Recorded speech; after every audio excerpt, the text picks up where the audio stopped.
오늘 함께 보실 말씀은 이사야 11장 1절부터 9절까지 말씀입니다.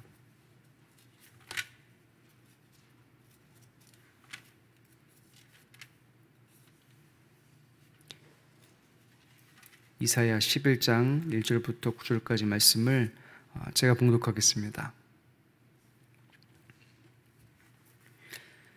이새의 줄기에서 한 싹이 나며 그 뿌리에서 한 가지가 나서 결실할 것이요 그의 위에 여호와의 영 곧 지혜와 총명의 영이요 모략과 재능의 영이요 지식과 여호와를 경외하는 영이 강림하시리니 그가 여호와를 경외함으로 즐거움을 삼을 것이며 그의 눈에 보이는 대로 심판하지 아니하며 그의 귀에 들리는 대로 판단하지 아니하며 공의로 가난한 자를 심판하며 정직으로 세상이 겸손한 자를 판단할 것이며 그의 입에 막대기로 세상을 치며 그의 입술의 기운으로 악인을 죽일 것이며 공의로 그의 허리띠를 삼으며 성실로 그의 몸에 띠를 삼으리라. 그때 이리가 어린 양과 함께 살며 표범이 어린 염소와 함께 누우며 송아지와 어린 사자와 살진 짐승이 함께 있어 어린아이에게 끌리며 암소와 곰이 함께 먹으며 그것들의 새끼가 함께 엎드리며 사자가 소처럼 풀을 먹을 것이며 젖 먹는 아이가 독사의 구멍에서 장난하며 젖된 어린아이가 독사의 굴에 손을 넣을 것이라. 내 거룩한 산 모든 곳에서 해됨도 없고 상함도 없을 것이니 이는 물이 바다를 덮음같이 여호와를 아는 지식이 세상에 충만할 것임이니라. 아멘.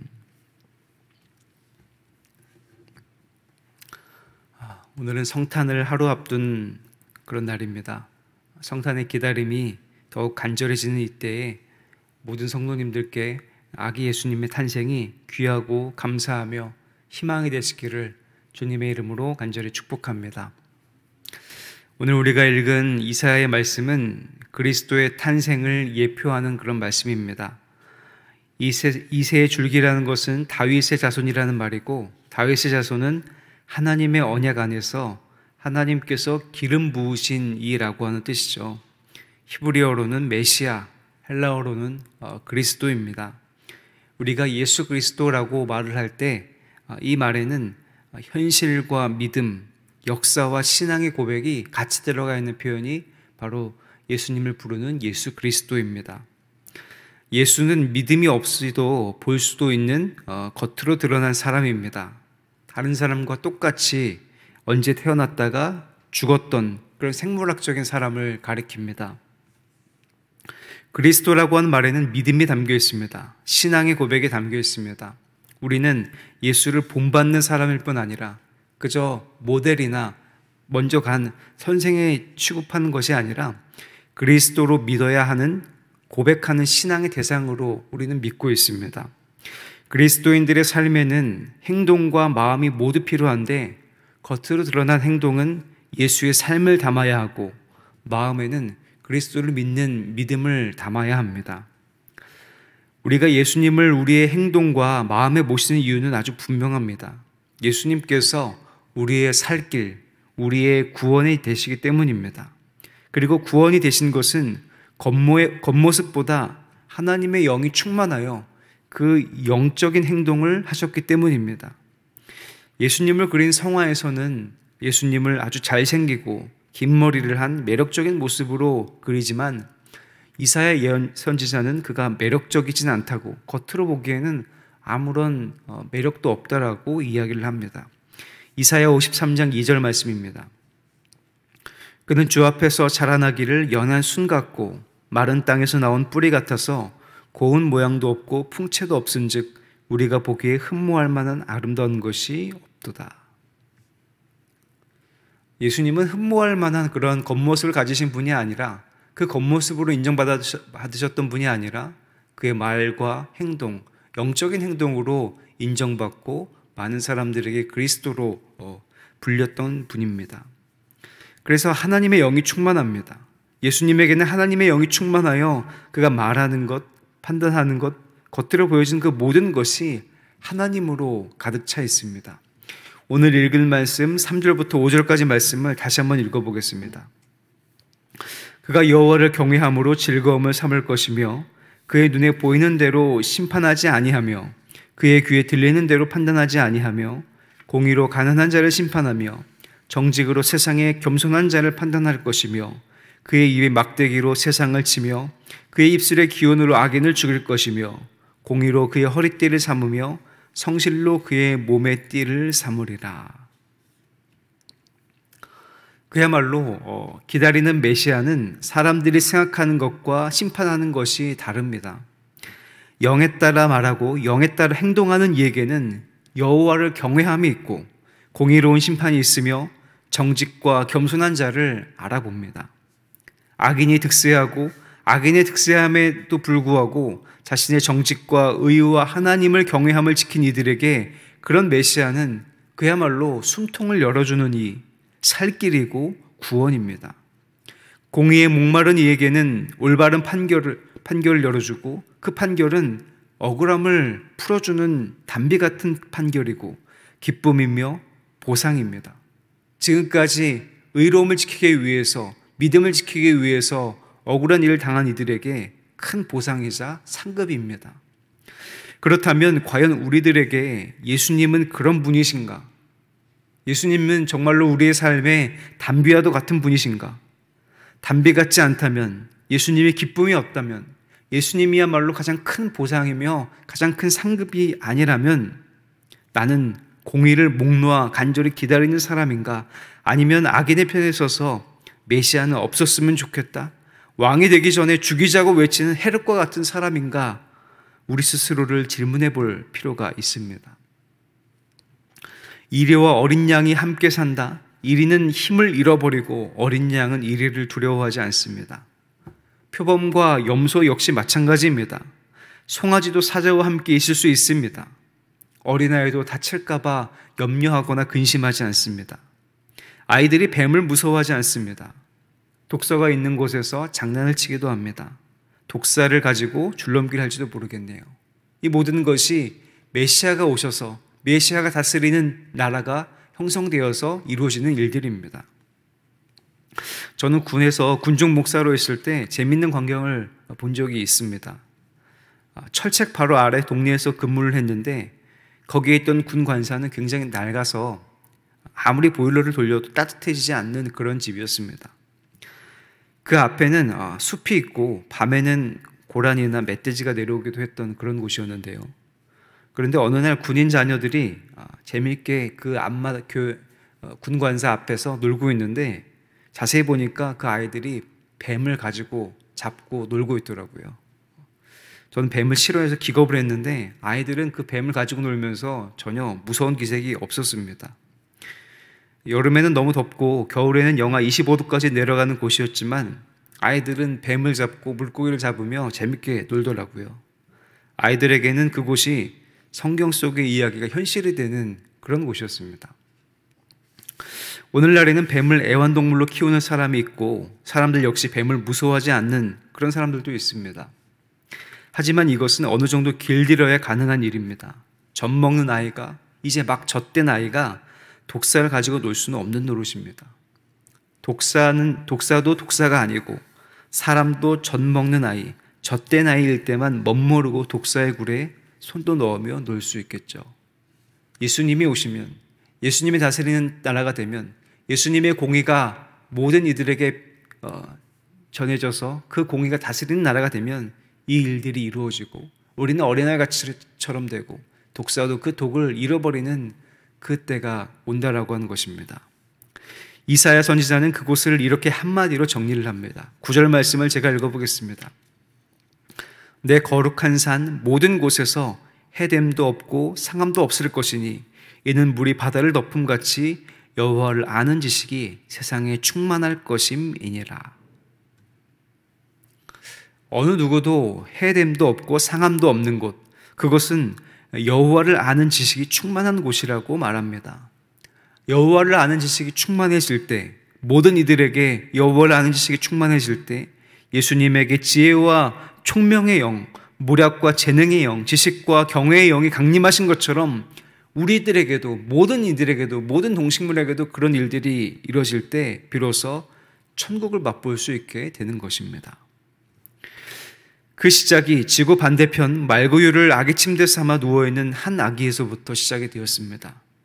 그분을 찬양하고 기뻐하며 감사하는 것, 그분과 함께 동행하여 때로는 기적도 맛보고 주님께서 주시는 빵도 먹고 주님이 발도 씻겨주시고 손도 잡아주시는 것, 십자가에서 죽기도 하고 다시 살아나는 것, 그것이 우리 그리스도인들의 인생의 여정입니다.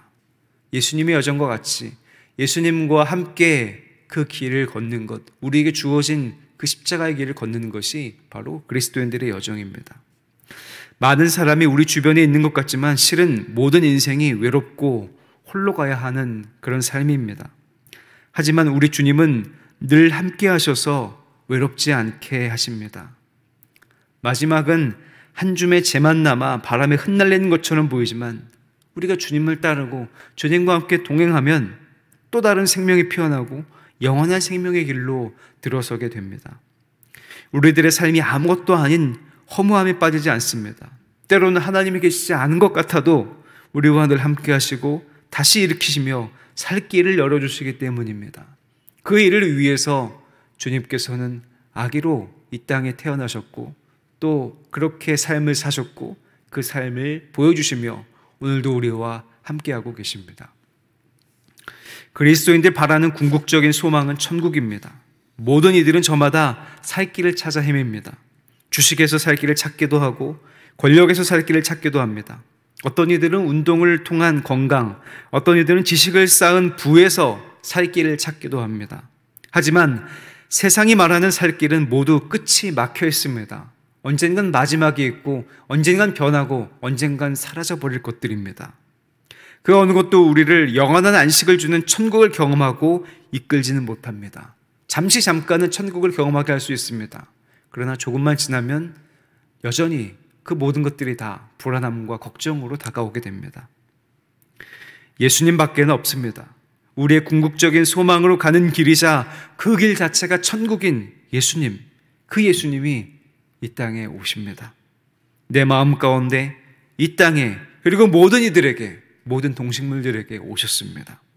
맞이하고 모시어 외롭고 쓸쓸하며 죄로 끝나는 인생에 소망을 불어넣는 모든 성도님들, 그 예수님과 함께 내 살 길을 찾아보겠다라고 결심하는 모든 성도님들, 예수님을 의지함으로 말미암아 구원의 기쁨과 감격과 소망을 누리는 모든 성도님들이 되시기를 주님의 이름으로 간절히 축복합니다.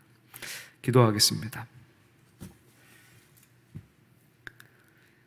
은혜로우신 아버지 하나님, 우리들의 인생이 참 부족하고 연약하여 죄로 끝나는 인생, 또 허무하고 아무것도 없는 인생임을 고백합니다. 우리가 공의로 살려고 해도 억울한 일을 당하고 때로는 악인들이 특세하는 모습들을 보기도 합니다. 하나님, 그 모든 것 가운데 절망하거나 낙심하는 것이 아니라 오로지 주님께서 오심을 기다리며 아기 예수님을 내 마음에 모시며 이 세상을 이기고 천국을 맛보며 천국을 향하는 모든 성도들이 될 수 있도록 주님 복을 내려주시옵소서. 우리 예수님을 통하여서 위로받게 도와주시옵고 우리 예수님을 통하여서 힘을 얻게 도와주시며 우리 예수님을 통하여서 천국의 소망을 얻어 능력으로 나아갈 수 있도록 주님 붙잡아 주시옵소서. 하나님, 우리 사랑하는 수표교 교회가 예수님을 모심으로 말미암아 예수님 한 분만으로 기뻐하고 감사하며 찬양하는 교회가 될 수 있도록 인도하여 주시옵소서.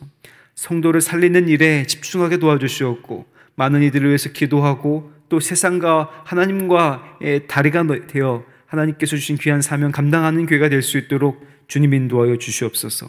세우신 담임 목사님 기억하여 주셔서 성령의 충만함과 능력을 더하여 주시옵고 말씀을 대언하실 때마다 많은 사람들이 살아나게 도와주시옵소서. 세우신 부목사님들, 전도사님들에게도 동일한 은혜를 더하여 주시옵소서. 세우신 장로님들, 권사님들, 집사님들이 있습니다. 기억하여 주셔서 더욱더 큰 은혜를 더하여 주시옵고 성령의 충만함으로 말미암아 늘 주님을 닮아가는 삶이 되게 도와주시옵소서.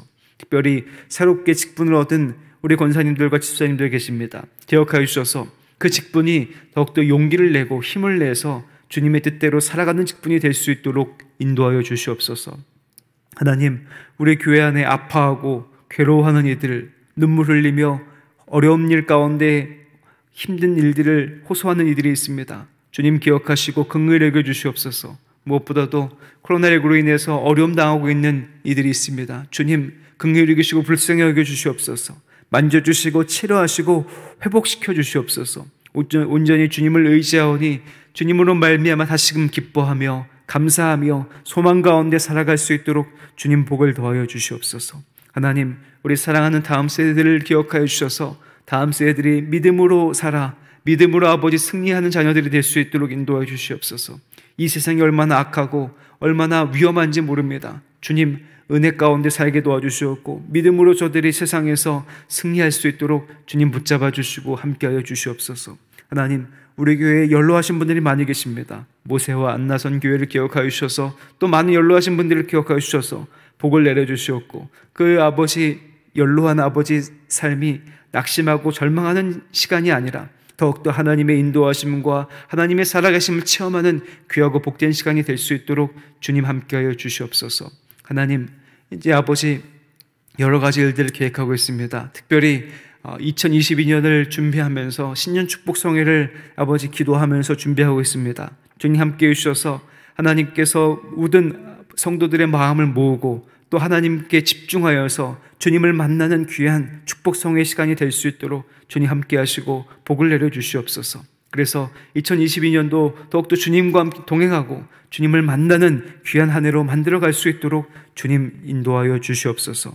주님 앞에 나올 때 귀한 예물 드린 이들이 있습니다. 기억하여 주시옵고 그 예물에 담겨있는 소원과 간구를 들으시고 응답하여 주시옵소서. 이 예물이 쓰이는 곳마다 생명이 살아나게 도와주시옵고 하나님의 뜻이 나타나게 도와주시옵소서. 오늘 하루도 주님 앞에 맡깁니다. 오늘 하루도 주님께서 지켜주시고 돌보시며 함께 하신 하루가 될 것이라 믿고 감사드리오며 존귀하신 예수 그리스도의 이름으로 간절히 기도하옵나이다. 아멘.